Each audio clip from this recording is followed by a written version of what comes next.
Assalamualaikum teman-teman, kali ini Kamilna akan membahas soal TO Geografi yang telah teman-teman kerjakan sebelumnya.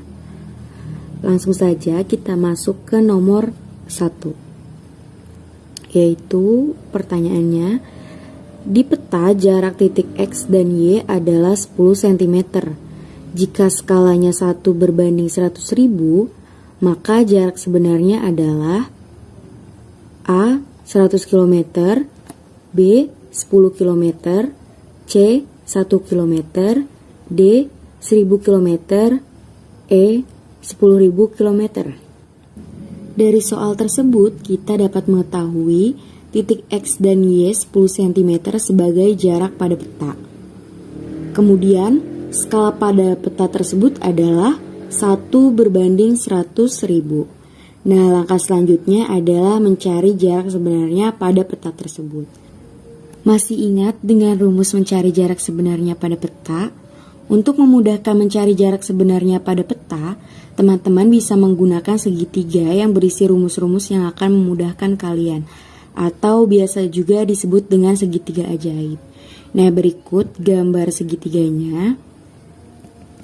Nah, di situ terdapat JS atau jarak sebenarnya, kemudian JP jarak di peta, dan S skala pada peta. Untuk mencari jarak sebenarnya, teman-teman tinggal tutup JS atau jarak sebenarnya pada segitiga tersebut. Nah, kemudian yang tersisa ada JP dan S. Nah, kemudian jika masih bingung apakah rumus tersebut dikali atau dibagi, teman-teman bisa lihat saja dari arahnya. Kalau misalnya ke samping atau arahnya tuh horizontal, maka rumusnya tuh dikali. Jika ke atas atau ke bawah atau arah vertikal, maka dibagi. Dari rumus tersebut diketahui bahwa rumus mencari JS adalah JP dikali S. Nah, oke. Tinggal dimasukkan saja angka-angka yang sudah tadi diketahui. Oke. Tadi JP itu 10 cm, jarak pada petanya 10 cm. Kemudian dikali dengan S. S-nya tadi skalanya tuh 100.000. Nah, tinggal dikali, hasil dari 10 cm dikali 100.000 adalah 1 juta.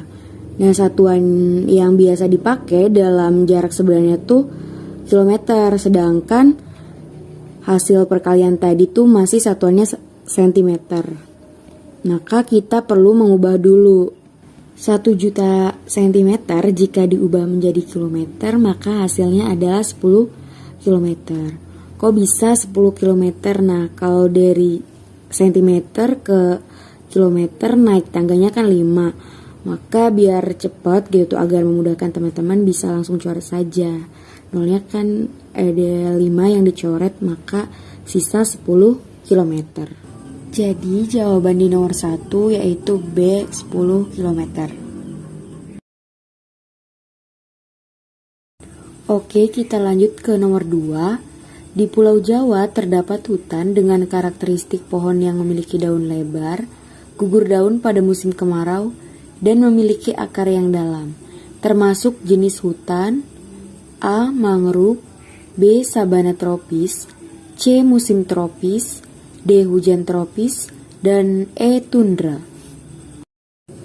Oke, kita bahas satu persatu. Yang pertama yang A, ada mangrove.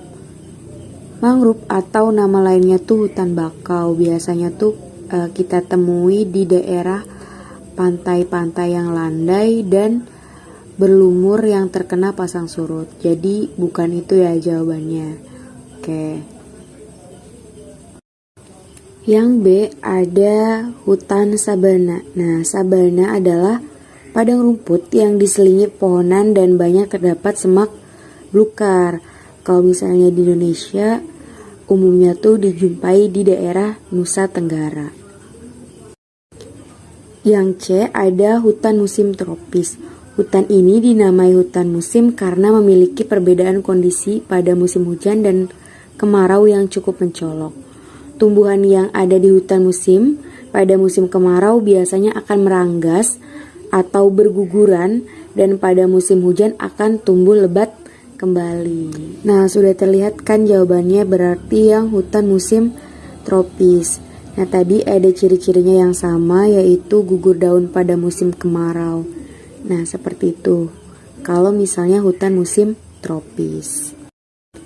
Nah, lanjut yang D, kita bahas sekalian kalau misalnya hutan hujan tropis itu bagaimana.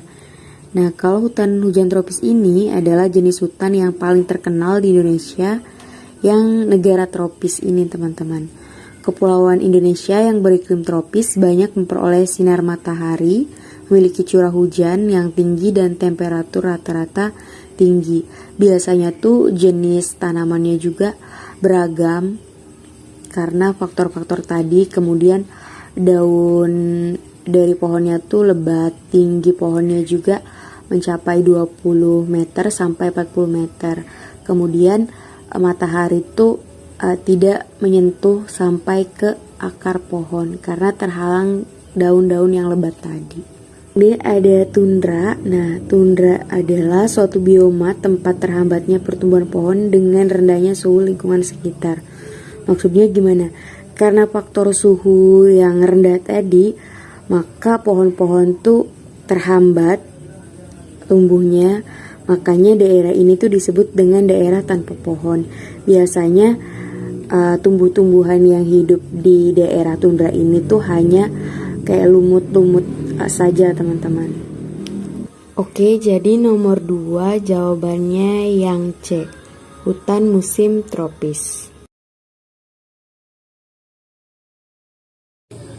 Oke, kita lanjut ke nomor 3. Bentukan batu jamur di pantai adalah akibat adanya proses pengikisan oleh A. Air mengalir, B. Angin, C. Pecahan gelombang, D. Pasang surut, E. Air laut. Bentukan batu jamur di daerah pantai biasanya terjadi akibat adanya abrasi atau pengikisan gelombang laut. Nah, jadi jawaban yang tepat adalah C. Pecahan gelombang. Selanjutnya nomor 4. Pola aliran pada basin adalah A. Radial sentripetal, B. Radial sentrifugal, C. Dendritik, D. Trelis, E. Rektangular. Nah, seperti yang kita ketahui, pola aliran sungai itu berbeda-beda teman-teman, tergantung pada letaknya di permukaan bumi. Nah, kita perlu tahu dulu apa sih basin itu. Nah, seperti yang kita ketahui, basin itu nama lainnya daerah cekungan. Jadi bagaimana nih pola aliran sungai di tempat yang cekung? Kita lihat satu-satu. Yang pertama ada yang A, radial sentripetal. Nah, kalau radial sentripetal itu dia jenis sungai yang biasanya ada di daerah lembah atau basin tadi, cekungan. Nah, jadi sudah terlihat ya jawabannya yang A. Nah, kalau misalnya radial sentrifugal gimana? Kalau radial sentrifugal tuh biasanya ada di daerah puncak gunung. Nah, bisa dilihat di gambarnya seperti ini teman-teman. Oke, arah panahnya beda sama radial sentripetal tadi. Kemudian, kalau dendritik itu pola aliran sungainya letaknya di daerah dataran. Biasanya sering kita dijumpai di daerah dataran. Kemudian kalau trelis bagaimana? Kalau trelis biasanya letaknya itu ada di daerah lipatan. Dan terakhir ada rektangular. Kalau rektangular biasanya tuh letaknya ada di daerah patahan. Oke, nomor 5. Wilayah Indonesia yang termasuk aman dari gempa bumi adalah Pulau A. Bali, B. Sulawesi, C. Kalimantan, D. Seram, E. Timor. Nah, biasanya daerah rawan gempa bumi itu berada, yang pertama tuh ada di daerah vulkanik, kedua ada di daerah subduksi, dan ketiga ada di daerah patahan. Nah, dari ketiga daerah tersebut kira-kira pulau mana nih yang tidak terdapat ketiga daerah tadi? Nah, bisa kita lihat yang paling mendekati adalah yang Kalimantan. Karena Kalimantan tuh tidak termasuk ke dalam 3 kategori yang telah disebutkan tadi. Bukan merupakan daerah vulkanik, bukan daerah subduksi, dan bukan daerah patahan.